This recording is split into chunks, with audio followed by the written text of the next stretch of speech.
ஹாய்ங்க. What I eat இன் அ டே பார்க்கலாம் வாங்க. காலையில் பிரேக்ஃபாஸ்ட்டுக்கு ஒரு முட்டை தோசை, கீரை குழம்பு பண்ணியிருந்தேன். பாசிப்பருப்பு கீரைலாம் போட்டு அதை எடுத்துக்கிட்டேன். மதியம் லஞ்சுக்கு மட்டை அரிசி சோறு, நிறைய சுரக்காய் வந்து வெயிட் லாஸ்க்கு ரொம்ப ரொம்ப நல்லது. அப்புறம் கீரை குழம்பு, சுண்டைக்காய் வச்சு துவையல் பண்ணியிருந்தேன். முடிஞ்ச அளவுக்கு வெயிட் லாஸ் பண்ணும்போது வீட்டு சாப்பாடே சாப்பிடுங்க. வெளியில் போய் ஜங்க் ஃபுட் சாப்பிட்றதெல்லாம் கம்ப்ளீட்டாக அவாய்ட் பண்ணுங்கள். வெயிட்டே குறையாது. ஈவினிங் போல் ஆதவ் எனக்கு இந்த குட்டி போண்டா வேணும்னு ஒரே அடம் பிடிச்சி கேட்டாங்க. அவனுக்கு அந்த குட்டி குட்டியாக போண்டா சுட்டு கொடுத்தேன். ஹஸ்பண்ட் வேலைக்கு போயிட்டு வரும்போது அவங்க ஆஃபீஸில் வந்துட்டு இந்த இதுக்கு ஹரிரையா வந்துச்சுல ரம்ஜானுக்கு, அதுக்கு ஒரு கிஃப்ட் மாதிரி கொடுத்துருந்தாங்க.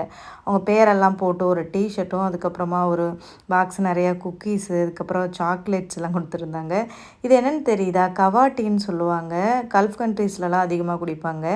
எங்கள் அப்பா வாங்கி எனக்கு கொடுத்து விட்ருந்தாங்க. ஸோ அதை தான் போட்டு கொடுத்து அதோடய ஃப்ளேவர் எனக்கு ரொம்ப ரொம்ப பிடிக்கும். நைட்டு டின்னரை வந்து ஸ்கிப் பண்ணிவிட்டேன். அந்த டீயும் அந்த குட்டி போண்டா தான் சாப்பிட்டேன்.